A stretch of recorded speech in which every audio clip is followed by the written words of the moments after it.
It has been 12,000 years since the last time we did an episode of Infinity Rewatch. And in that time, some stuff has gone down in the galaxy. I'm Andrew Fantasia. What's up? I'm Ryan J. Marvel. Hey, Ryan. How are you, sir? I've missed you. It's been so long. I missed you too, man. I miss these. These are they're fun to do, but they're also nice check-ins for us to just it really has helped cemented our bond. And I do miss them. And it's kind of interesting too, because Marvel's slowing down a bit. So it's kind of like impacted how much we do this. Yes. But yeah, we're back. We're doing it. It's been so long since Quantumania. You have a new home. Yeah. This is your first podcast and your new home here, at least your first podcast here with me. How are you loving it? No, this is my legit first podcast in my new home. It's in the setup. It's amazing feeling. What I've always wanted is to have my own little space where I can leave all my equipment set up to do streaming or video work or whatever I want to do, and I have that. And it's in the nerdiest spot because all my stuff is up. I just showed Fantasia my Marvel wall. It's not perfect yet, but it's definitely there. I think it's pretty perfect myself, but I don't know. Maybe that's just me, but I thought it was pretty sweet. It's looking great. You're looking great as always, sir. You too, my friend. Thank you. And you know what else looks great? What? Guardians of the Galaxy Volume 3. That was a good-looking movie. It was a gorgeous, gorgeous film. I mean, one thing you can't discredit about, one thing that you should discredit about James Gunn is definitely his use of colors. He uses so much colors. All his Guardians movies just pop, especially for a movie that's in space with metal objects. He has a very colorful palette that he uses. God bless that man and his colors. And, he's also, specifically for me and my weird tastes, he's doing the Lord's work, because I love when movies have opening credits and when they actually show their damn title at the beginning of the movie, like movies should. Yeah. And so many people have just stopped doing that because I guess it's not cool to tell the audience what your movie's called anymore. But James Gunn, he does it. And he does it beautifully. And he does. Honestly, I also have to say, this is James, this movie is a real milestone movie because this is another end of another trilogy for this MCU. And on top of that, this is James Gunn's last film before he goes over to DC. That's right. And that's really big. That's kind of a big moment because, again, this just goes back to what my brother and I had with Avengers: Infinity War and Endgame, in the sense of this closes a huge era. It closes a huge era of Marvel content. And it kind of makes you go oh man, I remember when I first saw the first Guardians. I remember that movie was still at the time where I would go see a movie 3 or 4 times in the theater. And I went to see Guardians 3 or 4 times in the theater. And I think it was 3, actually. I think it was 3, but I still saw it quite a bit. And yeah, it's an old, it's relatively older. It's an older trilogy now. So this kind of closes it off. We've done it. We've gotten our 3 movies. And, we even got a little extra. We got the little I Am Groot series and the Guardians of the Galaxy holiday special and all that. But in the end, this trilogy, this journey of these characters is done. And not only that, this amazing director who did the Marvel formula true justice, taking a B-list character, D-listing characters, because these characters barely on the radar, and made them one of the most popular of the MCU. And that's huge. It's so huge that, I mean, you have to stop and think, okay, this guy's next movie is going to be Superman. Can he work the same magic with a triple A-list character? He's going from one extreme to the other, right? Yeah. So that's a learning curve for him. It must be. Oh, absolutely. It's going to be a huge. It is and it isn't, because of course he's done Suicide Squad, so he has his toes in the water, at least in terms of the world of DC. Now, again, he is a comic book nerd too, so that also supports him. Now, the big questions are, can he hold a universe together? Is the big question that's on everyone's mind. My friend Rav, who would join us for these movies, was there for this one, and he was saying going in, like, this is a big test for me because I'm a big DC fan. I need to know, can he do it? Can he carry this through? Can he deliver? And I will say, at the end of this movie, which brings us back to the topic at hand, he's like, DC's in good hands. That is his quote. Leaving, the first thing he said after leaving the movie was, DC's in good hands. Did Rav enjoy the Suicide Squad? He did, yes. Good. Okay. Yeah. So I feel like I'm on the same wavelength as him. Then I feel like DC is in really good hands. Even if this Superman movie just ends up being okay, the fact that Gunn is calling the shots and building this world, and he's going to be the Feige of this world, that tells me that all those people that I love, like the Green Lantern Corps and, you know, the Riddler and whatever, you know, whatever we get to see of them is going to be under this umbrella, and it's going to turn out wonderful. Absolutely. And you know, it's funny, I give my friend Rav a really hard time about DC movies because, to be fair, like Snyder and Nolan and all that stuff, like, are good, but especially Snyder, I think Snyder's a great visual storyteller. I just don't like the way he ends his movies. They don't work. They rarely pay off.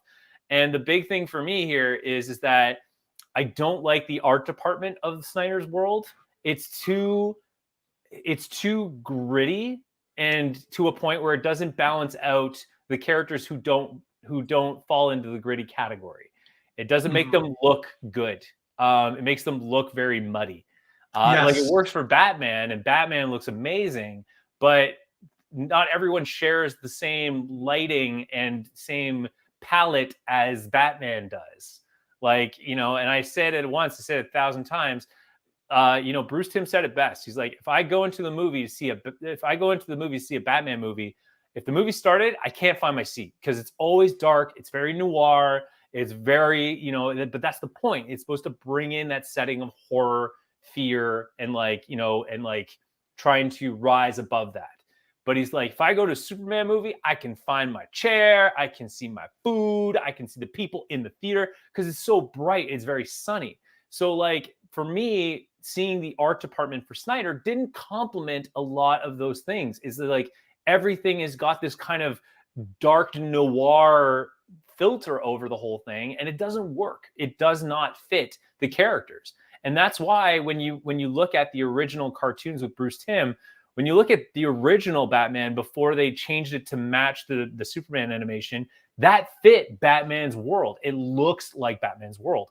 Then you have Superman's cartoon, and you can tell that he was clearly inspired by, like, the Rockefeller building, and you can see, like, the working men pose, and they do it in Man of Steel. It's the same art that kind of takes place there. But that kind of art is, like, very representative of Superman. It's all about building a new world and, like, you know, rising above it and, like, you know, over, like, being triumphant kind of thing. And so, yeah, like, kind of a rant there, but, like, I think what I love about James Gunn coming into this whole DC world and, you know, having my friend Rav say, like, DC's in good hands, is because I believe it is. Because, like, look at Guardians, how colorful it was, despite it being in space and being considerably one of the darkest, if not the darkest, Marvel film to date. Like, they've had some dark moments in other movies, but this one by far really pushes darkness onto their viewers. Yeah, they really stretched the limits of their PG-13 rating in Volume 3. And the color palette that Gunn uses is one of the many things I admire about him. And I love me some Zack Snyder. I respect the guy. I think his movies are really fun, and I like them too. But yeah, you're right. Zack Snyder's look is it's a popular look, unfortunately, in the modern times. But it's the gray, sludgy CGI look. And to me, that just does not look nice. That's literally the only thing I didn't enjoy, that I didn't love about Avengers Endgame, was that the final battle had that gray, overcast, sludgy look to everything, when Marvel has usually been so great about opening up colors. And I'm convinced to this day that Guardians of the Galaxy Volume 2 had so many colors in it. It had colors that I didn't even know existed. And my eyes are still getting used to the fact that I saw things that hadn't existed before. And Guardians 3, even though it's darker, it did follow suit with that in a lot of places. And unfortunately, I didn't get to see it with you, Ryan, because I had a nasty cold the night literally the day before we were supposed to go. I came down with just awful, awful sickness, and I could not make it out to the theater, but I finally did 2 days ago. I took my mom because she's a huge Guardians fan, and so she enjoyed the hell out of it. And we had a good time there. And Guardians is now the story is now over, and we have seen the end of this trilogy, Ryan, that it started back in 2014. Absolutely, and the story, the story is over for the Guardians. Or spoilers, is it? Hello. Quick hello to Alex Lemons, who joined us in the chat. Hello, Alex. Ooh. Alex says, before all of this, Gunn pitched a Metal Man film to Warner Brothers. Ryan, I don't know if you know much about the Metal Men, but James Gunn and the Metal Men, to me, sounds like chocolate and peanut butter. It is a perfect IP for him to work on. I did hear about this pitch. I do know of the Metal Men. I know what they like. I know Platinum and all that. Like, I know the characters. I don't know the stories and make the characters, but I know of them. Yeah. So, but I mean, James Gunn is doing the right thing. Is like I know he's tackling Superman, and I get that. Also, one thing I wanted to mention about DC as well, that I don't want to get too much into any more DC than we need to, but why I was mentioning why I'm so hard on my friend Rav about DC is because my favorite DC films that were like the best expression of DC are still, and I don't want to be that kind of person, but I kind of have to be, is Tim Burton's Batman and Richard Donner's Superman are like the perfect example of what a comic book movie needs to be. It doesn't, and it's interesting because Kevin Feige was a production assistant to Richard Donner. So he knows, he's been trained by one of the best. And Richard Donner, quite arguably, Richard Donner's Superman is probably my favorite. Like it's so good. It's such an incredible adventure. And it's the perfect balance of like storytelling and character growth that I've seen in the movie. And that's why for me, like Nolan's Batman's amazing. Don't get me wrong. I really compliment Nolan for what he did, and he really reinvented it. My only problem was he was so good that everything post Nolan had to be some type of Nolan. And that to me is that's not how it works. So yeah, it's just, that's why I'm so hard on my friend Rav and people that love the DC movies, especially Snyder's DC movies. Cause again, Snyder's good. I don't think he should have let it. I think he should have supported it. And I think he should have like been cinematographer or like second director. Like he should have had another director working with him. And I guarantee you it would have been like the best movie hands down ever made. But like, it's just his I don't know if it's his art department. There is some type of line that divides them that it just doesn't look good. But in the end, they're great movies. Don't get me wrong. I'm not going to discredit anything Snyder has done. They're fantastic. And he has solid moments that I cannot argue that are no short of amazing. Oh, yeah. But I don't, in my opinion, is that he's not as good at ending films as he could be. And yeah, but anyways, going back to that, yes, I do know about the Metal Men. But what I like about James Gunn and what he's doing is he's starting all sorts of different angles of the DC universe that we've never heard of.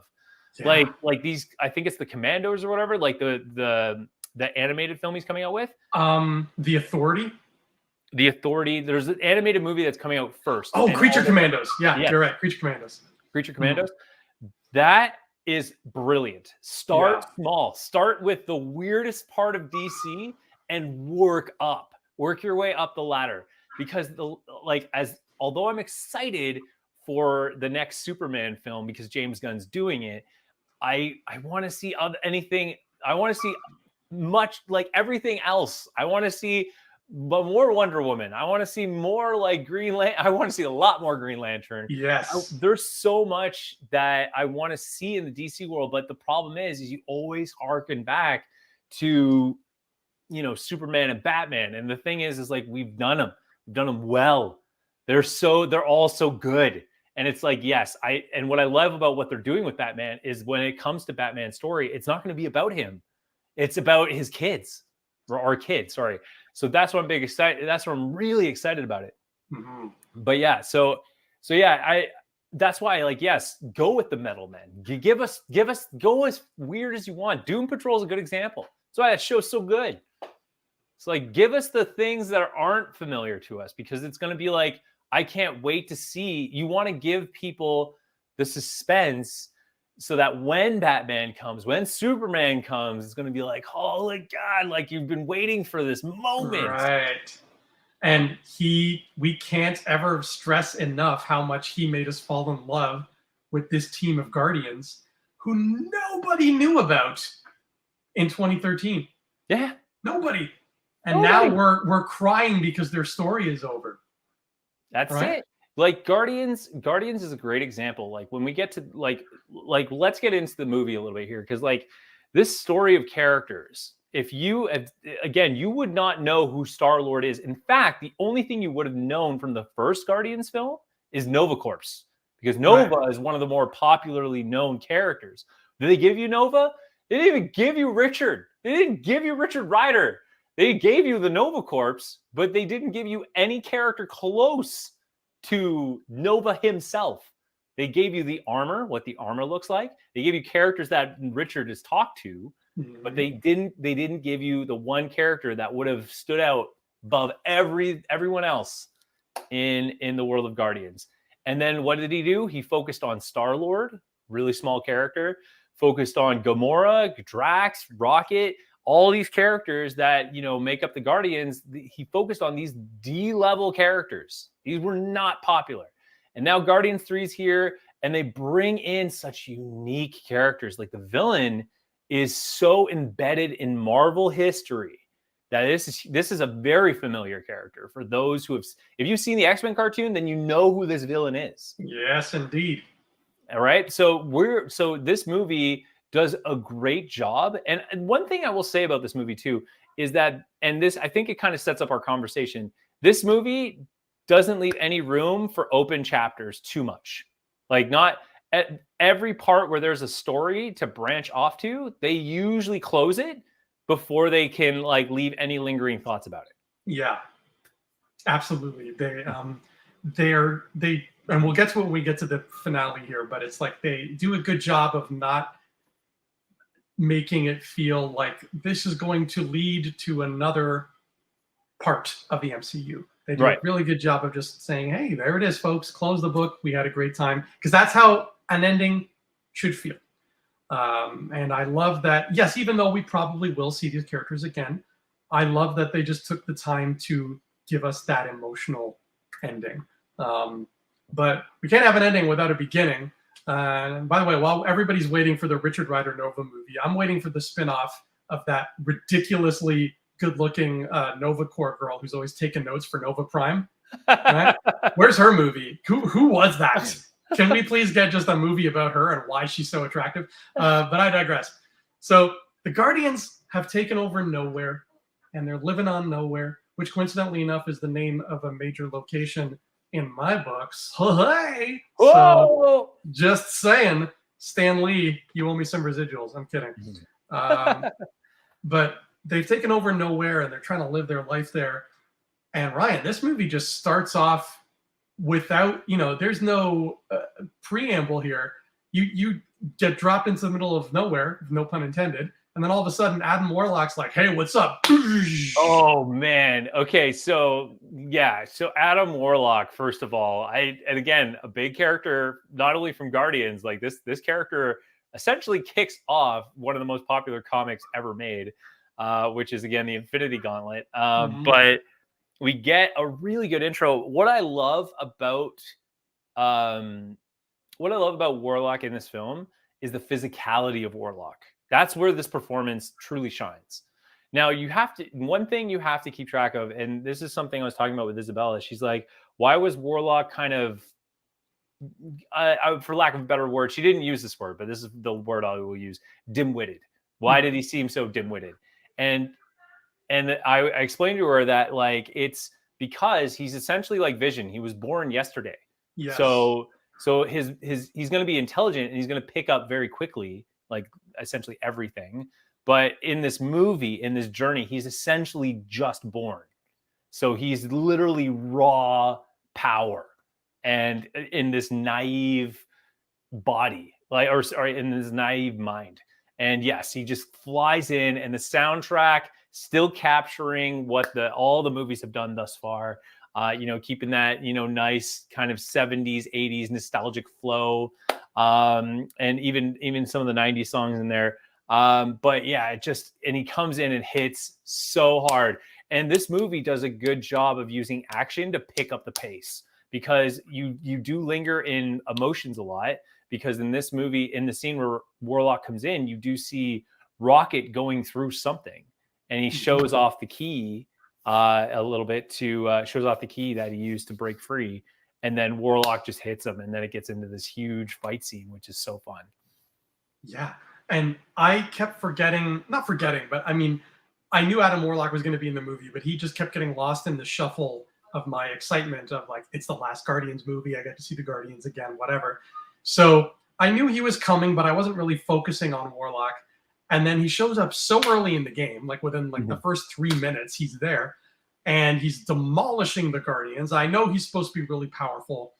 I don't know, and I'll leave you, the pro, to answer this. Like, I don't know if any of the Guardians actually stand a chance against him. I know he kind of, cleaned up house in the film, but I also love the portrayal of him as this naive guy, because he came across very Superman-y. And the voice that the actor did, the actor's name is totally slipping my mind. I'm sorry, Bandersnatch. You know who you are. Will Poulter. Will Poulter. Thank you. Will Poulter's voice that he brought to the table there was just this completely naive determination and charisma. Like, half the time he has his hands on his hips and he's just like, "Mother, what are we doing, mother?" Right? And it's so because everything I knew about Adam Warlock going into this, which is not a bunch, just little trading card stuff, but everything that I did know, he came across as a very insufferable kind of, I'm this super powerful cosmic being, bow down before me kind of thing, which he was. They showed that in the video game as well. I think he was even rhyming or something in that. So like the idea of making him, hey, congratulations on the house. The idea of making him like that and having Will Poulter play him in that way, where he's this Boy Scout, essentially, with a Boy Scout with the power of a nuke, is hilarious. And I thought, even though he didn't have a whole bunch of screen time, whenever he was on screen, I was really entertained by this guy. No, I think they did the right thing. Honestly, I don't think they could have made Adam Warlock any better. I mean, without having to justify so much, because the tone he has in the comics. If you ever play the Guardians of the Galaxy game, and in spoilers, you run into Warlock. That's the comic book Warlock. Like that's a fully actualized Adam Warlock. And the way he talks is he uses such high, very intelligent words that are very hard to comprehend, and they have many syllables. But he uses a lot of very big words to describe things. And so his vocabulary is very big, and again, he's a very powerful character. But yes, he's very insufferable. He doesn't tolerate too much. So I feel like the reason why they did it was because it would have been too close to Drax. Like, right. Essentially Drax in the first movie is how Adam Warlock is. So gotcha. That's the kind of parallel here. So I think it was smarter to make him naive and younger, like kind of a younger attitude, to kind of eventually get to the Drax level. But then this movie would have had the same tone with two Draxes, essentially. A guy who speaks literally without, a guy who doesn't get metaphors and uses big vocabulary to like speak his mind. So yeah, no, this Warlock is again not a fully actualized one, but you're right. I like your description. He's a Boy Scout with the power of a nuke. Is pretty much. Now, who can stand up to him? There is a Guardian that can, and you only meet this Guardian way later on in this movie. I think I know who it is. Perhaps you do. We'll get there when we get there, but perhaps I think I know who it is. Can the Silver Surfer beat him up? Yes. Okay. Silver Surfer can go toe to toe with him. All right. Yeah, I know those You got two to are keep in mind pretty. though, the Silver Surfer has like the powers of Galactus, so which is the Yes. Celestials, like essentially. So Yeah, that is true. That is yeah, true. Yeah, I know Adam Warlock is a pretty powerful force to be reckoned with, and I like that they didn't overuse him here. We know he's coming back in some way, shape, or form, but that's a story for another day. But Adam Warlock hurts Rocket pretty badly, yup. and Rocket spends like 3/4 of the film in some kind of coma. Yeah. This is a much smaller role for Rocket considering the first two movies. He talks majority through it. Yeah, And yeah, this movie, I swear, he has like maybe 20 lines, maybe a little bit less, maybe a little bit more, but like not that much. maybe Bradley Cooper was asking for too much money, and they were like, "Okay, Brad." I don't know because he was still part of the time when those big contracts would go out where they have like a 10 movie contract. So I don't think he would have been paid more or definitely would not have been paid less for this movie. I think that maybe they do give him a little like kind of like a raise to do this film, but like I doubt they paid like a big ton of money to get him in this because he was still part of the time where they had the 10 picture deals. Yeah, And that's right. I think this would have been his like 10th film. I think he might be right. Yeah, it's up there at least, and he Yeah. did sign up pretty early. But as a lot of us speculated going into this was in fact Rocket's movie in the same way that Part Two was kind of Yondu's movie. So we did end up getting the Rocket movie that we all suspected we would, and his origin did end up being tied in with the High Evolutionary, and those origins pretty damn heartbreaking. Yeah. There are some sad, heavy stuff, and I don't know how comic accurate all of this is. I don't know if the High Evolutionary really got involved with Rocket, but I love the way they tied all that together. I know High Evolutionary from the cartoon, so I know what his bag is and what he's all about, so it fits well with Rocket. I think they made a good choice of putting that together, even if that's not comic accurate. And I love Rocket's friends so much. Lila and Teefs and Floor, they're such sweet animals. And I mean, You gotta give it to Gunn for coming up with these. We're not again. These characters are actually quite comic in terms of comic accuracy. This is ranking pretty high. Like this stuff is mostly from the comics. Actually, a lot of this is from the comics. But give it to Gunn to make these really grotesque looking characters. Give them such soul and heart. Like there is. I was not joking and partly joking, but I was not joking. Like there could have been a lot of man tears shed for this movie. Like you feel these characters all the way through. Oh yeah, and I mean, Baby Rocket is pretty adorable. Like we all fell in love with Baby Groot. Along comes Baby Rocket, and we're like, ah. And I mean, I don't know how many people now since the movie's come out are like heading over to their local animal shelters and being like, "Can I adopt a raccoon, please?" I'm sure it's happening somewhere. But Baby Rocket's journey is so sad, like just the mistreatment that we see that he goes through, and even just the way the High Evolutionary so callously will just like grab his face. He'll just put his whole hand on his face and be like, "Your brain," and like squeeze, and you can tell it's hurting and uncomfortable. And he just sees them as numbers. I forget what does he call them, like 831B4 or something like that. 831B9. 831B9. Thank you. And then to top it all off, just what ends up happening with his friends. It's just, how did this make you feel, Ryan? Because for me, I was like, this is the most emotional a Marvel movie has made me since Endgame, I think, or no, since No Way Home. I think, first of all, a lot of the headlines I saw were saying this is Marvel's return to form. And the fact of the matter is, it's because this is James Gunn's third major film. But at the same time, like, he did so much justice to the growth of these characters. And if you think about it, every character had a full story arc. That's a major role of the Guardians. You talk about the first movie, which is clearly Star-Lord's movie, like it is his. But I would also argue it's Drax's movie just as much as Star-Lord's. because he has a full arc in it. It's he lost his kid and he's just angry, and he throws around his anger until he almost like kills all the Guardians, and Rocket just tells him like, yo, we all have dead people, like you're not the only one in pain here. And he has a redemption, and he has a full circle, Drax, in the first one, and then in the second one he even closes his story off with a renewed relationship with Mantis, and having kind of like a daughter figure with Mantis, right? And then Nebula's story is definitely in this. The Nebula and Gamora story are definitely first to second, and so they get a full arc there, and they close that story off all the way through Avengers: Infinity War and Endgame. And then so really Rocket, like the only story that's kind of not done or even not too explored is Groot's story. But Rocket's story was the last to kind of close it all off.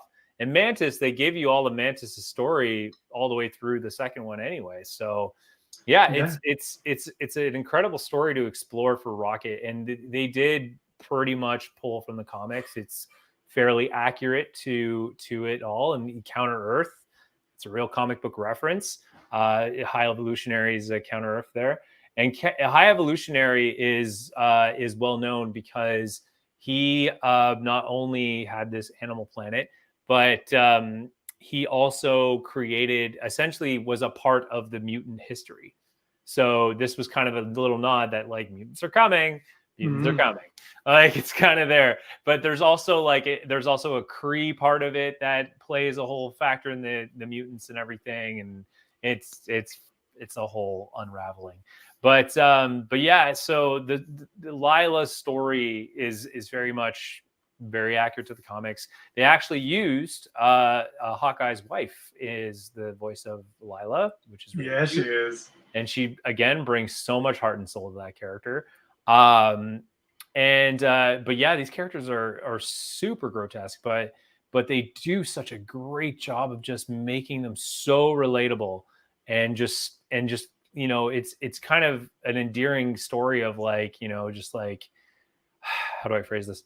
It's such an endearing story to help people realize, there is a lot of like PETA and stuff saying that celebrating Guardians for demonstrating the cruelty we can do to animals and stuff like that, and taking it to that level, but telling such a human story from it all, that emotions that people have and can relate to in terms of being imprisoned in the whole thing, and how to overcome that.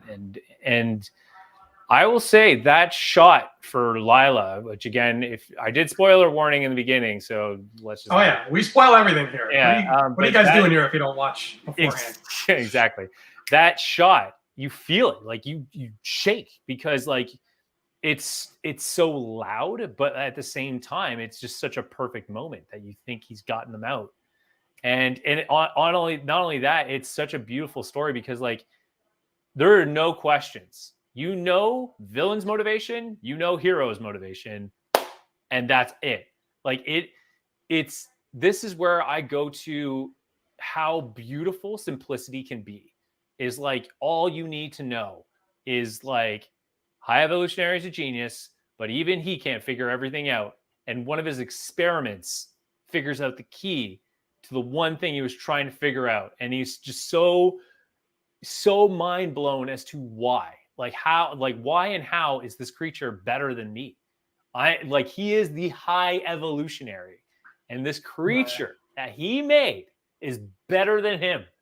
It's so good, and it's like all Rocket wants is for him to like take care of him and bring him into his new world and everything. And to him, it's just like he's an experiment. And why is he working too well? And it's a great, simple, like you're saying, simple motivation for this guy to do what he does. And it's a simple motivation for us to hate him as a villain, because he's just one of those juicy villains that you just love to hate. You can't wait to see him get what's coming to him. And in terms of the shot that, him killing Lila, there's something so visceral about the fact that he's this spaceman, cosmic scientist with the craziest technology at his disposal, and he just kills her with like a revolver. Like that was just an earth gun with an earth bullet. Yeah. And there's something so painful about that because we, even though we don't necessarily think this way, it's more subliminal, but we as humans have a vague idea of what it feels like to be shot with a bullet because that's part of life, even though thankfully we've never had that experience firsthand. If he had been like, ooh, my space laser wrist thing, and he killed Lila that way, we don't know what that means. We don't know how that laser feels. We don't know how much it hurts to be hit by one. But the fact that it's just a gun, plain and simple, just a gun, and he loaded the chamber and fired a bullet, we feel that more. It's beautiful cause and effect on such a scale that like we can understand. It's again, it's just simplistic beauty, and it's so horrifying. Like it's just like you're right. Like I couldn't have said it better. It's a gun, and look at the destruction it caused and how it caused its destruction. Like it's you're right. If it was like, I don't know if it would have translated the same if it was like a laser from his hand or whatever. Like, but the fact it was a gun, it's like, oh my God, it's like no. Like you should not, like you're like, it's just simple. Like you're evil. Like it's this movie really illustrates evil so well. And the thing is too, is like Lila as a character, you see that build up too, because like Lila's referenced in the first movie. Like Lila's referenced when we first see Rocket in the prison scene, where they scan him and they show like it says known affiliates Lila. Oh, cool. So it's a full journey for even Lila's character in the short period of time. But I can't help but just echo what you're saying. It could have been anything. It could have been something so sci-fi, but it's a gun, and it just demonstrates in such a simple way how evil he is, and and how evil the act is. And that's, oh man, just poetry. Ooh, it's a great, that might have been one of the best Marvel moments of the last few years, to be honest, is that. And then the aftermath of Rocket just going bananas and swiping his face apart. And, we're all right there with you, Rocket. Like we know how you feel. Yeah. And with Rocket in this coma, and by we I mean the Guardians. I am not a part of the Guardians yet, but the Guardians have to go to this corporation, Oga Corp or something, and figure out what the code is that they can override in Rocket's bodies, that they can administer a med pack to him. And that's where we got this beautiful, colorful spacesuit scene that we saw in the trailers, with the added bonus of the wonderful joke that the spacesuit communication color buttons are as counterintuitive as they could possibly be. It's funny. The spacesuits look like a reference from a Stanley Kubrick film because it looks very similar with the multicolors there. But again, it's a beautiful scene that just, oh my God, just so colorful and so fun. But it's, the fun that is had in this film still fits the narrative. It's not like, how we talked about the why is the rum gone joke and how it's overplayed. All the running jokes that they have in Guardians is all so carefully and well placed that you do not feel that they're tired old jokes. Like Mantis and Drax, they're not tired and old. They're hilarious and they work and they're so funny. And then Star-Lord trying to have his moments and they're so public. It's all there, and the layers is, again, it works. It just, at no point did I go, oh, here we go, another why is the rum gone joke and it's not going to play.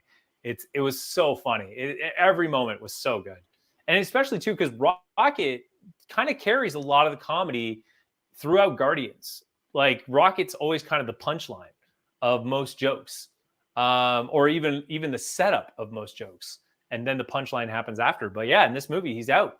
So how do you play up the same punches that the original Guardian movies had to this one? Right. And you make a great point there that I want to kind of shove in everybody's face to remind them just how great this trilogy is that they never the jokes are always serving the narrative, and they never lose track of what the narrative is. And a lot of the jokes in this movie come from the ticking clock. It comes from the impatience, particularly Peter's impatience with everybody else, because there is a ticking clock. Rocket is dying, right? And that's where the comedy can kind of write itself, because all this funny stuff is happening and you're laughing at it, but you're also feeling the same way Peter feels. We're like, oh my God, Drax, stop talking. Like we have more important things to worry about. And it really helps underline the fact that all three of these movies, the stakes are so high every time in completely different ways. Mm-hmm. You've got, the potential end of the universe with Ronan trying to use the Power Stone and like almost getting there. And then you got another potential end of the universe with Ego, but this time he's halfway there and he's spreading stuff, and Peter's literally the only person who can stop him. And now you have the universe itself is okay, but you still have extremely high stakes in the fact that your friend who you love is going to die, and it gets real close to it too. Gets real, it's for sure. I'll talk about that later, because there's something I do want to talk about that. I do love the infiltration of this science facility scene. I love a good heist part of the film. And again, the jokes all play out really well in this whole sequence. First of all, I love seeing Stallone in his I think it's Starhawk or I think it's Starhawk. Starhawk. I think Starhawk is what his comic character's name is, but in the movies they called him Stakar. Yeah, Stakar, yeah, but it's Starhawk is his superhero name essentially. Mm-hmm. But he had the glowing kind of suit in the wings and stuff, which looks so good. The entrances for some of the characters in this movie are just flawless. In fact, one of the things I noticed on YouTube is, and I keep getting like little search pop-ups of it, is Warlock's entrance is like everyone has it. And I think it's just the beautiful context of the music and him coming in all carefully played together to create this like harmonic moment is just amazing. But yeah, so the heist scene is so fun, and yeah, we get the entrance of the Ravengers, we get the new Gamora, and they do a good job of like kind of keeping the viewers reminded of like why this Gamora is different. And it's kind of what I have to give props to in this particular instance. This is a great tool and way to fix a character. Not that Gamora needed fixing. She didn't need fixing. But if you were going to fix a character, she is the best way to do it. The way they did it makes complete sense. And now she has the ability to reconstruct the character on what worked and change what didn't work, and to create a newer character that's fresh and has a new perspective.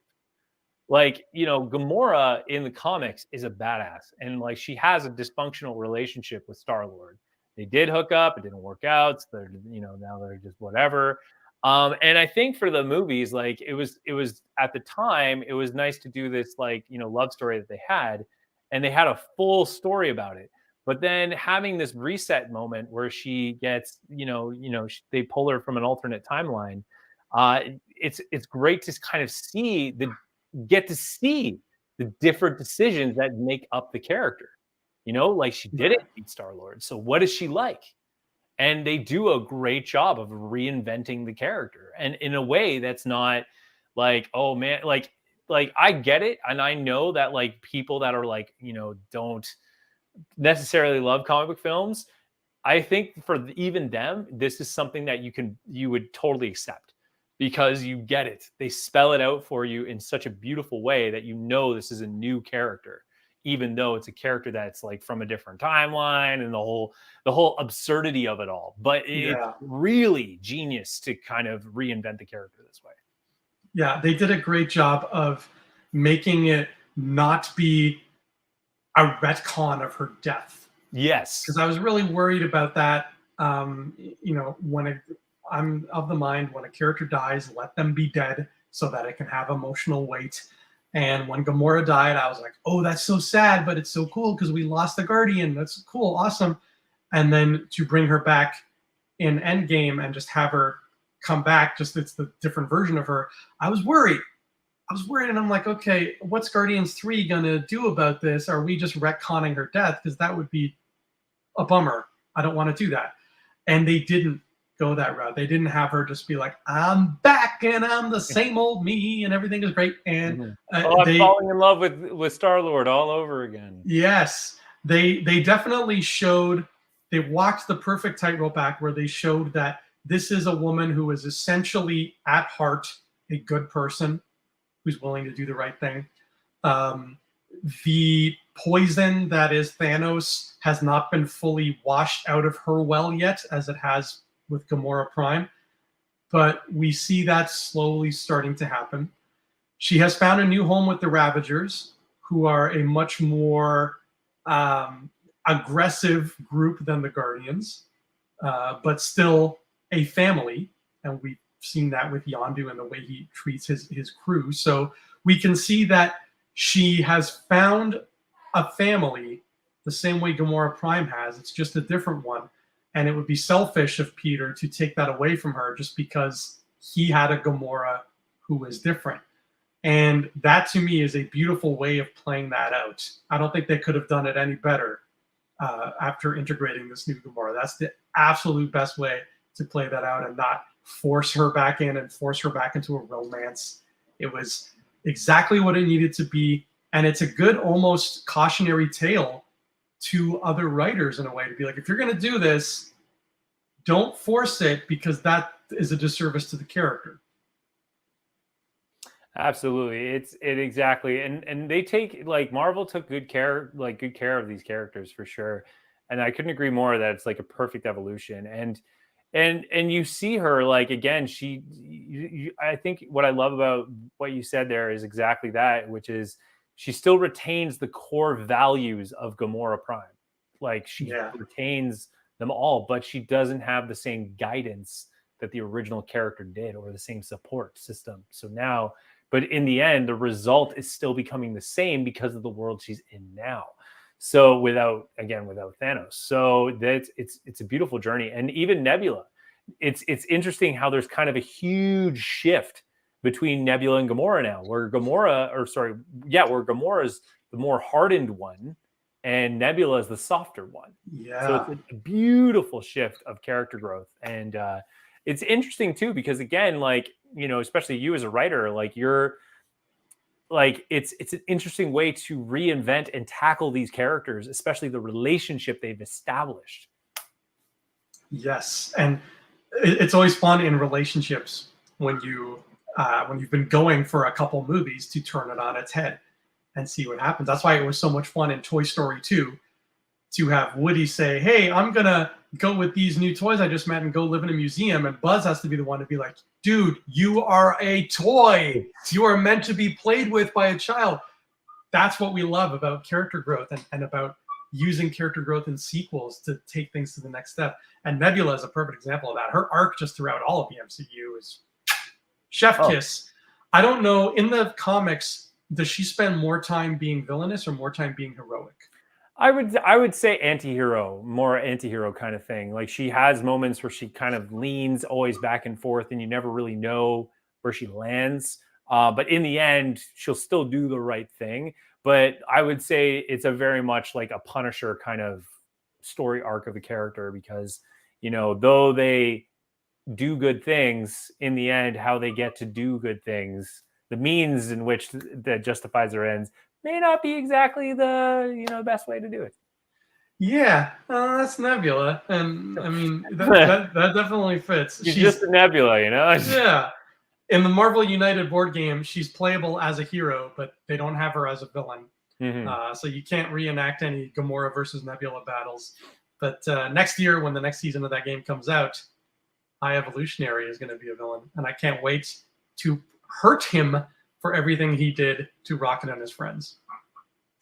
Absolutely. And so going back to the orgoscope the facility there. We get our cameo of Nathan Fillion, who could have been our Richard Rider.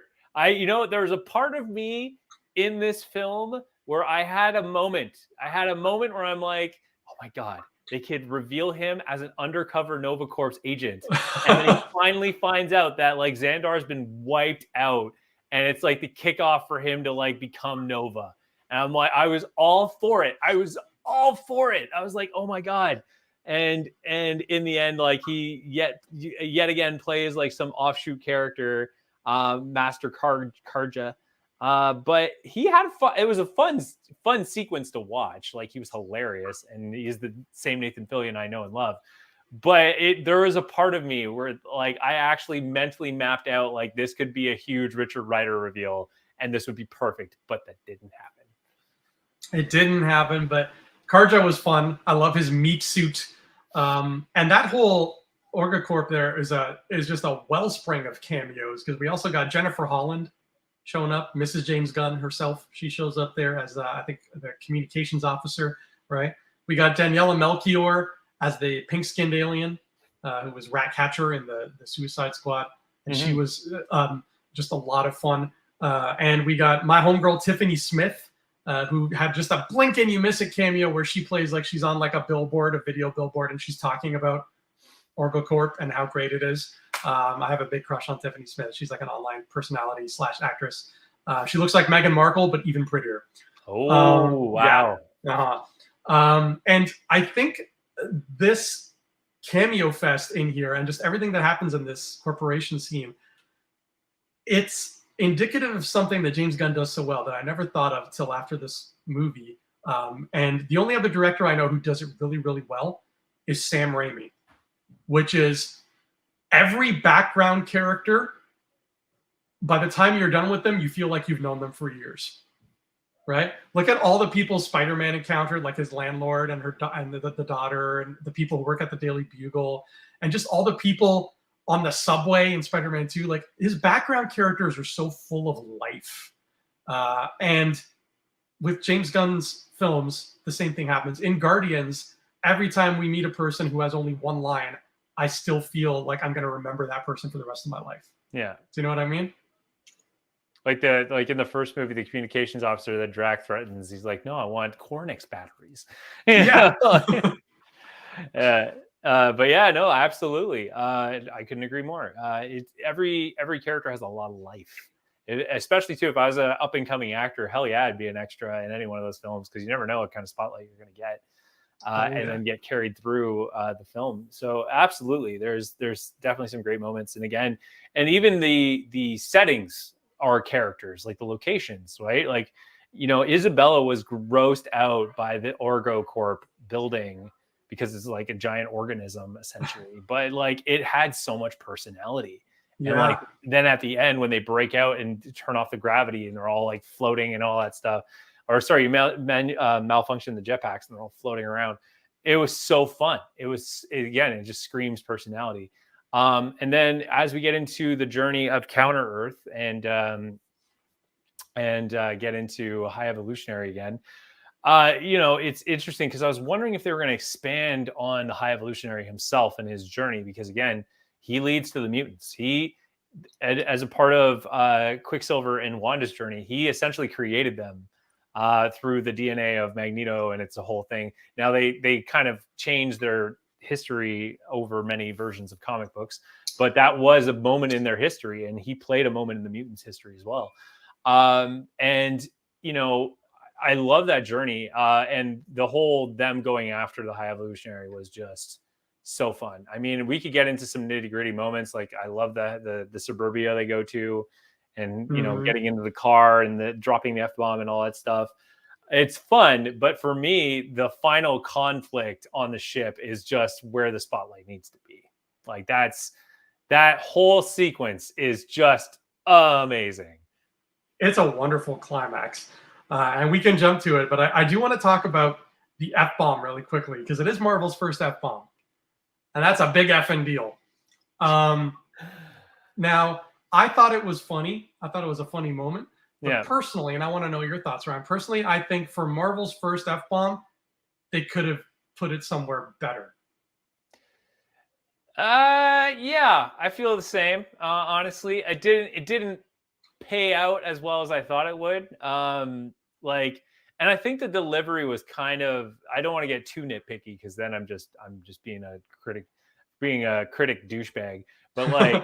But like it still felt good. It's still like a felt good moment. But the delivery was still flat for me in terms of the overall. Like it was a ha ho moment, as opposed Hmm. to like a real bust my gut laughing moment, which I've had in other films. Like when Iron Man hits the shield and he's like, shit, Yeah. like, and then Cap's like language, that whole sequence is one long laughing joke because the curse word in a Marvel film and Cap being who he is, like the language thing. But yeah, this one kind of felt dry. It was still funny, but it didn't have a lasting impact as well as I thought it would. Could they use it in better moments? Absolutely. Like Yeah. any of the movie, like Thor could have had some really good moments with that word that he could have used in other moments. But yeah. I think in this film, the best place to drop it, and it would have been a great first F bomb for Marvel in general, would have been, Mhm. "My name is Rocket effing Raccoon." I think Yeah. that would have been a good place to throw that in because it's a powerful moment and Hmm. it's a powerful word. So we use it right because according to the behind the scenes story, Chris Pratt just kind of blurted that out on the set, and James Gunn thought it was funny enough to keep in during the car scene. So I thought, okay, it was just kind of like an outtake that was kept in. It was an intake, and it was great. No complaints here, but I think they definitely could have, for Marvel's first tossing of the gauntlet there, so to speak. They really could have picked a better spot for it, but it is what it is. Yeah. And this whole interplay on Alter Earth of it almost felt like a comedy of errors, where like some people are going to the ship, and some people are rather to the pyramid, and some people are staying on the ship, and then they're not staying on the ship and they're going to the pyramid, but other people are leaving the pyramid, and it's a big to do. But in the end, it all works out, and we get the Guardians together for their final conflict on Mr. Hmm. Evolutionary's pyramid. Yeah, I do love when Drax and or is it Drax? Is it no? It's Groot and Quill go see the High Evolutionary, and he does Mhm. the waiting thing, and then how Star Lord challenges him. It's so fun.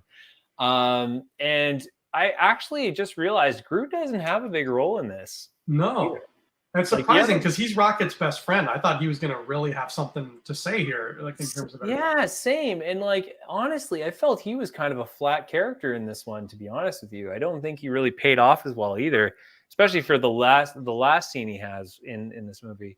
Um, but I mean, it's fun to see Groot's journey. Like he looks cool. I love how he kind of now works with Quill, and he like hides the guns inside him and all that stuff. Like Yeah, it's all fun and games there, and like his escape plan and all that stuff is super great. Um, even I also noticed, which was a kind of it was good, but it could have been better kind of moment was the oh my god, what's her name? The golden Aisha. Aisha, thank you. Mhm. Uh, wonderful, wonderful actress, by the way. I love her. She didn't have a big character here. Like they didn't sell the fact that like we thought in the second one, like she's the pinnacle of like the perfect being, and that when she goes to the High Evolutionary, she is anything but. Like that translation didn't quite play out as well as I hoped it to, even with Warlock, who's like a force, literally a force of nature, and they come to the High Evolutionary, and he's just like, "You didn't do your job. You're nothing to me." Like that kind of thing. Like, despite that, it's supposed to be his like, big, the most perfect art form of him, like the best expression of his art. You know what I mean? And like he's Mhm. treating them like garbage, and like it should have been a better emotional payoff for that. But even her story arc in that sequence when they're fighting the High Evolutionary and he gets rid of Counter Earth, she just dies. And then even Warlock, like who essentially loses his mother figure, that didn't play out as strongly as I thought. Like it didn't, but I think it's because again, this movie's focus was to close off chapters as quickly as possible and get to only expand on what needs to be expanded on for the Guardians legacy. You know what I mean? Yeah. Like they don't want to branch off stories. They want to close it and leave a legacy that can evolve from there. So there's that moment too that I kind of wanted to mention in this. But yeah, then we get to the whole invasion of the High Evolutionary ship, which is just pure amaze. The tunnel fight scene is by far one of my favorite Marvel fight scenes to date. I was thinking of you during that fight scene. It is so incredibly gorgeous. I'm glad you were thinking of me because it is probably what I would call the most Marvel cinematic fight scene I have seen. And it's because of the way it's shot. Because every character has this fluid motion that's one clean move. And you see the beginning and end of the whole move before the camera pans to the next character and does the whole fight sequence of that.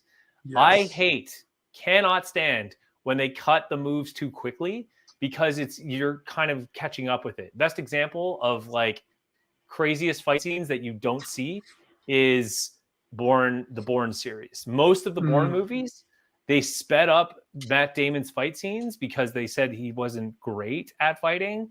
But at the same time, they cut so much that you don't see the full story of each move. So like you're not seeing like, the whole thing. But in this one of my favorite shots is when Star-Lord slides and like you see that pose.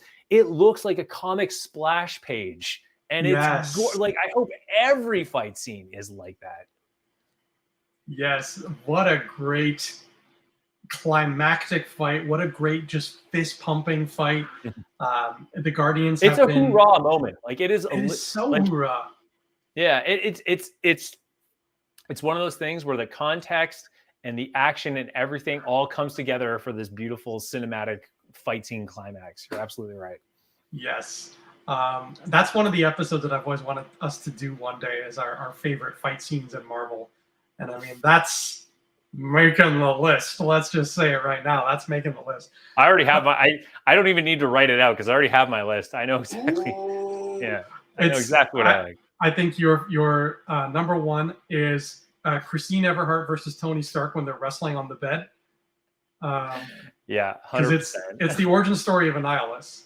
If you really watch closely, the time on Tony Stark's alarm clock says 1042, which is the issue number that Annihilus first showed up. No, that that fight scene, this Guardians corridor scene is so damn cool. I want to just watch a featurette now on the Blu-ray just about every little bit and piece of that. And I also found it kind of funny how this is the second time in as many months that we have had an extremely popular, high-grossing movie starring Chris Pratt where there's a really cool scene that uses the song No Sleep Till Brooklyn. It's so good. It's so Guardians. It's so fun. I was worried too because there's been some moments with Chris Pratt off camera that kind of rubbed me the wrong way. It's just like I don't know if popularity's got to him, kind of thing. You know what I mean? But this movie kind of reignited my love for his role as Star-Lord because like it kind of reminded me of why again he's chosen for that role because he does bring Star-Lord so much personality. But yeah, I was a bit worried that I'm like, oh man, another Chris Pratt. Here we go. I don't know if I'm going to buy this performance, but I bought it, man. I was all over it. But yeah, the No Sleep Till Brooklyn. Oh my God. Like, did you see Super Mario Brothers? I haven't seen it yet. Because they do. He has an action scene in that where No Sleep Till Brooklyn plays. No way. Really? Yeah. Oh my God. I want to see Mario Brothers, but it's one of those things where it's like, it's either that or like 1,000 other movies. Like honestly, and you're always doing your reviews on your amazing YouTube channel. We are in the age of like nonstop content for the movies. Like I remember growing up when there was a good year for movies and there was a bad year for movies, and like you did not need to go to the movie theater until like a good wave of movies started coming out again. And it was like going to like a concert, like when the good year of movies was there. It was like going to the concert and being able to go as many times as you could. But yeah, when it was a bad year, it's like, man, like you felt it. You're like, oh my God, what is the slate? You know what I mean? I wish I had more younger movie theater memories. Like I would only really get to go when it was like my weekend with my dad, and if there was something playing that he would want to take me to. So I have like vague ones of like seeing Batman and Robin with him, and like that movie Jack with Robin Williams, where he's like a little boy but he looks like a man. You know, we would just go see random movies like that. But as I've gotten older and started going to movies myself, I have been just every year it feels like there's more and more, like you're saying, more and more stuff to watch, and I keep doing more and more double features because it's just they keep stacking up. Just last week I went to go see two original movies, Sisu and Polite Society, and they were both incredible. Polite Society is one of the coolest, most fun action movies I've seen in years, and they're just like there's so much that if you love them, you gotta go support them.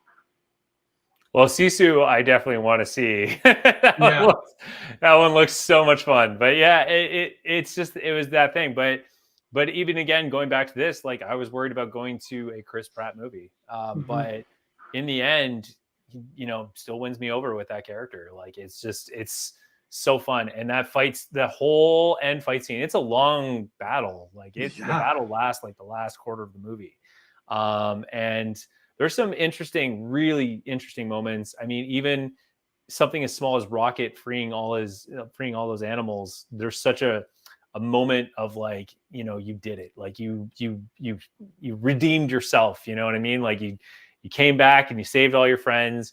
And like even the battle with High Evolutionary. And this brings me to another topic. Marvel, why are you getting rid of all your villains? Like there are some key villains. Like if you were to go through your list of key villains that Marvel should always have, like obviously if they kill Doctor Doom, like that's like people are going to lose their mind. Yeah, they're not going to do that. They're not going to do that.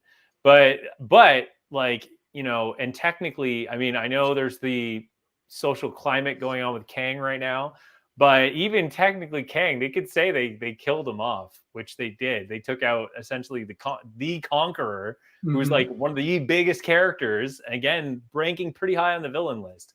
Loki, same thing, right? Like we do have this Loki series season 2, but again, thankfully they kind of saved the character, but technically they killed him. Who's another big one that they kind of got rid of? Like MODOK. Like they got rid of MODOK. Mandarin, yes, another big character. Like why? What is with? I don't understand. And this goes back to my love for like Richard Donner or even like Tim Burton's Batman. Is like you do not kill the villain in order to defeat the villain. There are many ways you can rise above defeating the villain, like rise above defeating the villain without killing them. Like that's the whole point. It's not that they kill them and that they win. They win because they stand for their beliefs, and their beliefs will not compromise to them. Right? One of my favorite lines from Star Trek Next Generation is when Picard looks at that gooey monster and he's like, you know what true evil is? Down true evil. And that to me is like why we kind of love like older something that challenged you. And High Evolutionary, I kind of would have loved for him to survive somehow, because it was about overcoming him, and like the fact that he was the be all and end all, the fear, the destroyer. Like he and Rocket even said it best, it's just this guy like, so he I can't remember how he said it, but he essentially said like this guy saw his perfect world and that's what he wanted. Yeah. You know what I mean? And it's like, why destroy him when you're like preserving and taking people to what you think may not be a perfect world, but it's one you can live in. Like that should have been the message, but that message didn't happen because he defeated him. He literally killed him. And he like he explodes on this ship and that's it. But it should have been like, he should have escaped losing, and Rocket should have taken, kind of this Noah's Ark moment and like, brought them to a new world because that's what he wanted. And so that to me is like kind of again, love this film. This is definitely a return to form for Marvel, but there's some certain things to take away from this that didn't quite land the way I wanted it to. Well, I feel like Rocket wins by sparing him. Mm-hmm. Right? Rocket does have that moment of winning where he's like, I'm a guardian of the galaxy. I'm not going to kill you. Yeah. So I feel he still dies. Yeah, he still gets blown up. As far as we know. No, there's no way. I'll be amazed if there's some convoluted way he survived that. There's no way. You're right. It's very likely he's dead. I will say this though, the movie we all went into it feeling like we were going to get a big character death, right? We went into this knowing it's the last chapter. The Guardians are done after this, and James Gunn is done after this. We went in anticipating a death of a hero. And even though we actually didn't end up getting that, it reminded me of that Simpsons episode where Maude Flanders dies, and they were advertising it for weeks beforehand, like a character's going to die, and everybody knew that going in, like somebody's going to get killed. And for the whole first act of that episode, they kept faking you out, where they're at the racetrack and things keep happening, and like a tire lands on Lenny, and everybody's like, "Oh my God, Lenny's dead!" And Lenny's like, "No, I'm fine, everybody, keep going." And because they know the audience is expecting this thing, so they just kept stringing us along until Maude finally bites the dust at the end of Act 1. And I felt like the same thing was happening here, because there were a lot of moments in the film that made you think we're losing one of the Guardians until we don't.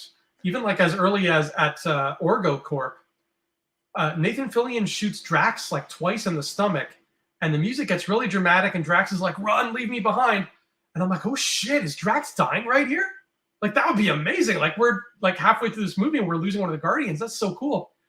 And then he's on the ship later and he's just fine. He's like, there's not even a mention of like, Drax is hurt, let's put some medicine on him or something. As far as I know. Med pack and erase it, like as yeah. Yeah. And even Peter Quill going out into space at the end there, like that guy's got brain damage now after that. And I thought I was sitting there watching the death of Star-Lord, and I'm like, okay, here we go. Star-Lord's dying. It's funny you bring that up too, because I did want to mention this, and I was afraid I kind of got ahead of myself. That no scream that Pratt does, you feel it. You feel that. Like, you feel every inch of that scream.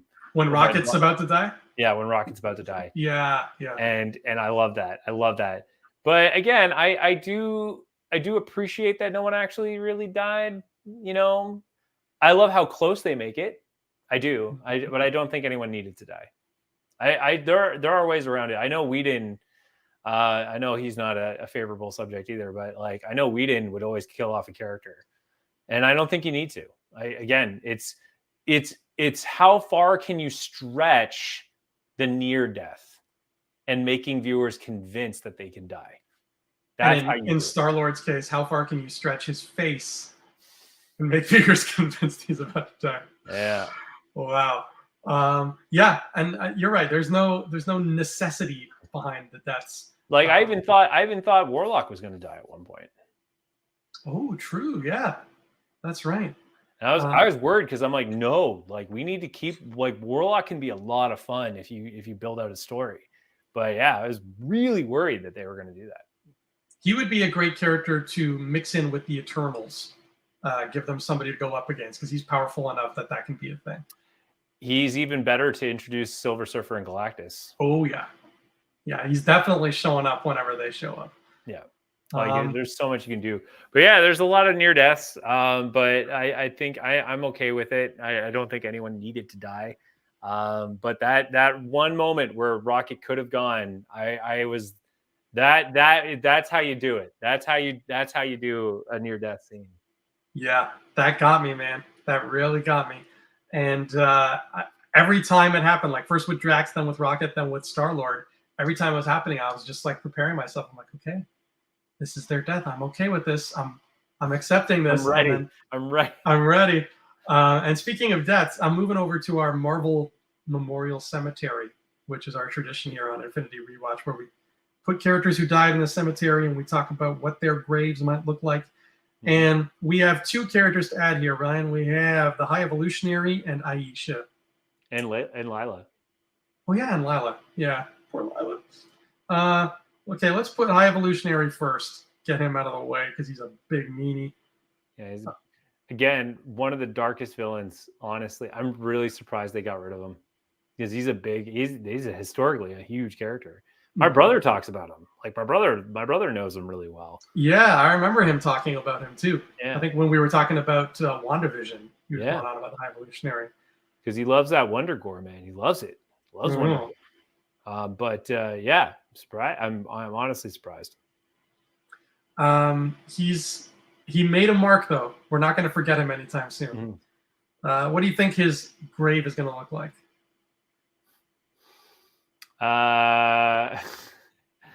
It's gonna be like one small step for man. This is the last step for the evolution. Wow. His statue. You can take off the face of it, and it's all messed up underneath. Yeah. Lila, I think Lila's is utterly ridiculous. Utterly ridiculous. Oh, poor Lila. I think she needs to have something about the forever and beautiful sky on her epitaph there. That's got to be a thing. Going for the feels. And Aisha, gold-plated statue. Gold, yeah, definitely. Right, that's got to be a thing. And then it's I love gold. I love gold. At least we can put loving mother on her tombstone because she is one. I think she loves Adam. She cares about Adam. There's a beautiful mom-son story there that we didn't get to see between the two of them. Because again, they needed to close the chapter. They didn't want to expand on it. That's right. And I mean, the movie is a pretty beefy movie in terms of runtime, which is the next thing I want to bring up here. Because we have, if you've been keeping track of us over the years, we have placed bets ever since the start of Phase 4. We made bets on the runtimes of every movie and seeing who gets closest. Right now, Ryan, you have been closer 1, 2, 3, 4 times. Okay. I have been closer 1, 2 times. And on Quantumania, we both guessed the exact same time. Yeah. So nobody really won or lost that. But with Guardians Volume 3, it looks like I'm starting to catch up with you, Ryan. Oh, no. You guessed, for the runtime of Guardians Volume 3, you guessed 2 hours and 23 minutes. I guessed 2 hours, 30 minutes. Damn Price is Right rules. According to Google, the exact runtime of Guardians Volume 3 is 2 hours and 30 minutes. Right on the money. There's no double points for getting it almost like accurate. We're going to make that a new rule. Triple points. Triple points if you get it accurate. No. That is sweet. And it's the longest Guardians movie. And it's strange because to me, I don't know if you felt the same way, but it felt very long, but not in a bad way. Yeah. Throughout the movie, like when we got to the point where we're at the climax, I'm sitting there and thinking, this is a long movie, but not in a way where I'm like, oh, this is a long movie. Like I'm in it and I'm like, damn, when Adam Warlock showed up on nowhere, that was a long time ago. And look at where we are now. In the best way possible, it rode that length to the best extents. Yeah. I loved it for it. Then we get the post-credit scenes, and I like the first one. It's a perfect kind of way to continue the Guardians. You know what I mean? Like I love it, and just to remind people that like the Guardians group is still out there. They're still doing their thing. And they've introduced Warlock, which is great. They also introduce Quasar.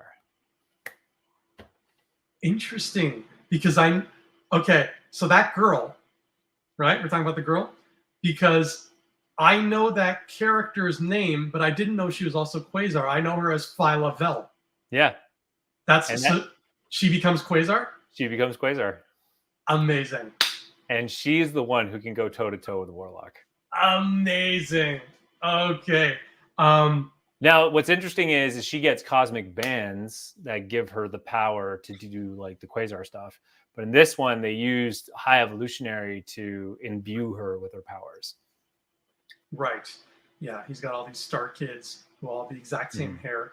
And it's cool because in Marvel United, when I get it next year in the new season, we're getting Phyla Vell as a playable hero, and we're also getting the male version of Quasar as a playable hero. So I didn't know that Phyla also becomes Quasar, but that's amazing. So well, if you watched, which you did finally, or a while back, Avengers: The Mightiest Heroes, Quasar, the Phyla one, is in the Guardians episode. I'm trying to remember, does she have a sword made out of like light? Yeah, because the miniature in the game is gonna have that, and it's so cool. Yeah, no, so it's very cool. It's very awesome, and it was a nice planting the seed of a character there. So who knows when we'll get Quasar, but it was cool that they put her in there. Phase 17. Phase 17. when we're 70, that's when it will happen for sure. And we'll still be doing this, and we'll be like, I thought Ant-Man 8 was way better than Ant-Man 6. Because if you compare the way they did the part with the shrieking, and I'm looking forward to that day. I look forward to that. I worry that they'll get to a point when they'll just want to redo one of the older films and just do it better. I hope they just continue to do new stories. Just move forward, not backward. Exactly. No. I don't want prequels that rewrite the story and everything. None of that. You've already got a good thing going. Just keep running with it. Yeah. As Bilbo Baggins would say, no, thank you. We didn't want any more well-wishers or distant relations. Exactly. And Groot is also gigantic now. He's a big man. Groot's gigantic. But again, just kind of a background character in this one. Yeah. Despite having presence, he was a very background character. And to be honest, his I love you moment, didn't feel it. Yeah, I didn't feel it half as much as I felt We Are Groot. Yeah. And I was kind of hoping the Rocket flashbacks would end with him meeting Groot. Yeah. Because we still don't know what that meeting was all about. Because Groot was... It feels like him meeting Groot is the ray of hope that kept him alive. Right. Because Rocket is an angry, bitter dude. Just look at Volume 2. He is not a nice person. Even in the video game, he is unpleasant as hell in that game. Yeah. So we see why he's bitter in this film. But I think seeing him meet Groot would have been a cool way to say, like, this is why he's still a good person with a good heart and he hasn't lost hope. And he hasn't turned to the dark side because he met somebody like Groot, and he has a friend who's, his only rock in this world, even though he's not a rock but a tree. I thought that would have been a sweet thing to see. I'm surprised they didn't go there. Maybe that's a deleted scene, perhaps.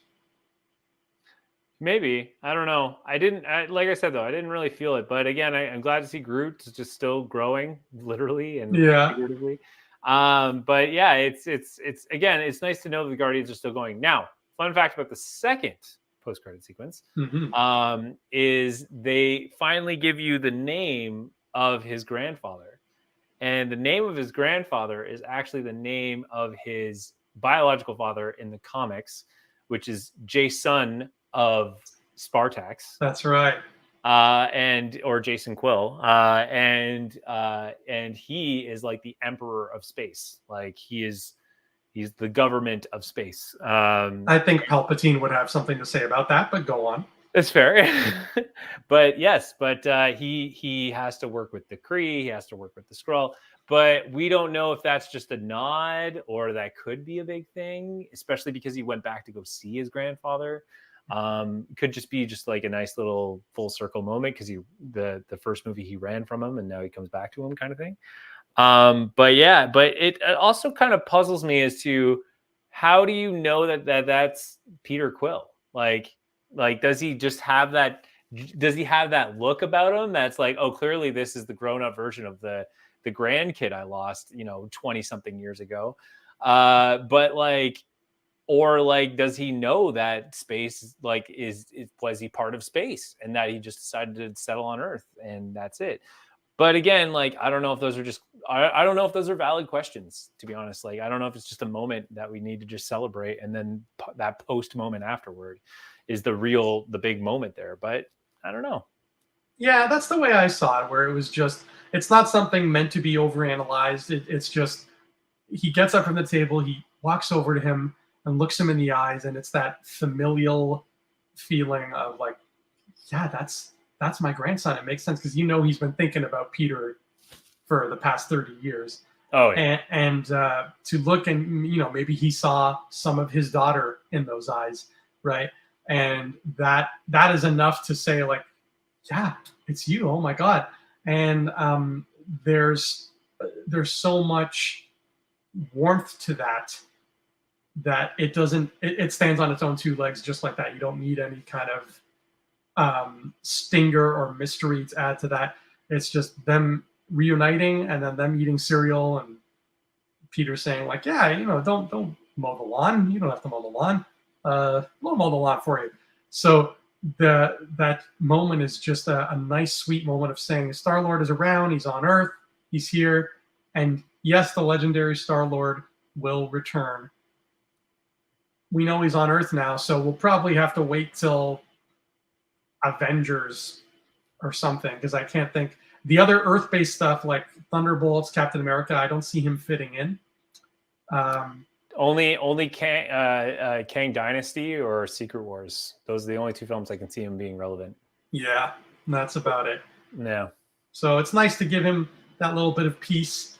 But in terms of the other Guardians, I wanted to ask you, is there any Guardian that you feel like, we know we're not going to see Drax anymore because Batista's done, and that's fair. He's in a great place. We can end a story. Same with Gamora. Zoe Saldana's done. They might recast her, but she is finished playing Gamora. But is there a Guardian that you feel like you can say, I think I know where and when we'll see them next? Warlock. Warlock, Fantastic Four. Yeah. Hands down. I would like to see, if you've seen the Avengers Earth's Mightiest episode I'm talking about, I would love to see a variation of that with the Fantastic Four meeting the Guardians. It would be too soon to do it in the first film, but you could just nudge it in there. Secret Invasion, you could easily do it there too. It might be way too soon, but I think it is. But yeah, in the current slate, the closest thing I can think of is maybe Secret Wars, because Warlock does have a lot of stuff to do in that as well. So that could work. That's fair. I think that showing up with the Fantastic Four is definitely up his alley. Mm-hmm. And I feel like the one other character who, depending on how they introduce Silver Surfer, because there was talk about having him have his own special, right? Which would be awesome. That would be great. And if he does have his own special, I think that's a perfect place for Mantis to come back. Because she's off doing her soul searching. She's got these things with her, these Rathtar things. I don't know what they are. Yeah. But he's out in space, she's out in space. And I feel like the two of them would have a fun dynamic where she could be like, why are you made of metal, strange man? And I don't know how they're going to play the Silver Surfer's personality, because from what I gather, he's very similar to Warlock, like just a very overly serious kind of guy. So it'll be interesting to see what they do with him. But he seems like the kind of guy that would be fun to play off of Mantis. But he would accentuate more curiosity. Yes. If you watch the 90s Fantastic Four cartoon, there's an episode that's focused on the Silver Surfer, and it's a famous comic book scene they reference, but it's a scene where he's talking about how the lion is misunderstood in nature. And they're like, do they look at you as a savage beast, or do they look at you as someone who's protecting? And like, there's kind of a curiosity in trying to empathize about the character. That's really interesting to watch. that's kind of Silver Surfer's real gem about his character is how he perceives things with understanding and compassion and just this naive curiosity about him. But yeah, I would love to see more of that for sure. Yeah, it fits. It fits. And we know Silver Surfer's coming. He's coming down the pipeline sooner or later. Mm-hmm. Well, Ryan, it's time to rate Guardians of the Galaxy Volume 3. And before we do, real quick, because we never answered the question, but I'm going to answer it now. Alex has asked right at the beginning of our show, thoughts on Howard the Duck's cameo. Do you think he should be given his own MCU show? No, I don't think he should. And I'll tell you why. And it's not because I don't want to see him. I think he's a fun character where you could do like the Simpsons McBain thing, where you just give him small scenes that eventually add up into one big movie. And I think that would be your Howard the Duck moment. I like that a lot. I'm still waiting for Fox to make a full-length McBain movie. I want that so badly. I know you do. McBain! Fortunately, Arnold's too old now, but it would have been worth it. It would have been amazing. So, you know the deal. We rate movies here on, we rate movies and shows here on a scale of 0 Infinity Stones to 6 Infinity Stones. And you can also take it up to an Infinity Gauntlet if you like it even more. And Ryan totally changed the game by adding 2 Infinity Gauntlets once upon a time. 2 Infinity Gauntlets, way 2 big snaps right there. Do you want to go first, or do you want me to go first? I have mine ready, so I'll go first if you need a minute. I have settled on giving this film 6 Infinity Stones. I think that's a beautiful place to put it. If you want, hold on, I can let you know what you gave the others. Oh no, I know what I'm going to give this movie. I don't need to know what I gave. Okay. But 6 stones felt right to me. I thought it was awesome. I think there's little bits and things that could have gone different ways that might have ended up telling an even greater story, but there's nothing in here that I don't like. There's nothing in here that I don't like. And I'm even going to go an extra mile here, Ryan, and I'm going to say, not only do I give this 6 full Infinity Stones, but I am officially canonizing, for Andrew at least, I'm canonizing this. And you will know what I'm talking about, Ryan, because you have read this book. You have read Ready Player One. I am officially saying that Guardians of the Galaxy has become one of my holy trilogies. Wow. That's bold. That's bold. Mm-hmm. It is just an excellent trilogy through and through that I love to pieces. And Hollywood has made quite a few of those, but it's rarer than you think. So Guardians takes that spot and stands up on the shoulders next to many, many other giant things like Star Wars and Lord of the Rings for me. Couldn't agree more. I actually was going in with 6 stones myself as well. And that's because I agree with you. It's not a flawless movie. It has some small flaws, but it's not enough to close the fact that this is a huge milestone movie. It's the ending of a trilogy. And especially, again, it's been, the first one was a long time ago. The first movie was a long time ago. Yes, it was 9 years ago. Yeah, it's almost a decade, right? So it was some time ago. And it's a journey. You grow up with these characters, and there's kind of a beauty to that you can't really, what's the word? You can't really manufacture that. No. It's something that comes with investment, and this movie paid off. In the end, it was a big payoff. It's a big journey, and I couldn't have been happier to experience it. And like I said, it's not flawless, but it's still great. And it's what I love about it too is like, James Gunn got to finish his work, which is huge. It's nice when someone knows when to exit or gets the opportunity to exit and say, I've told my story, no more, no less.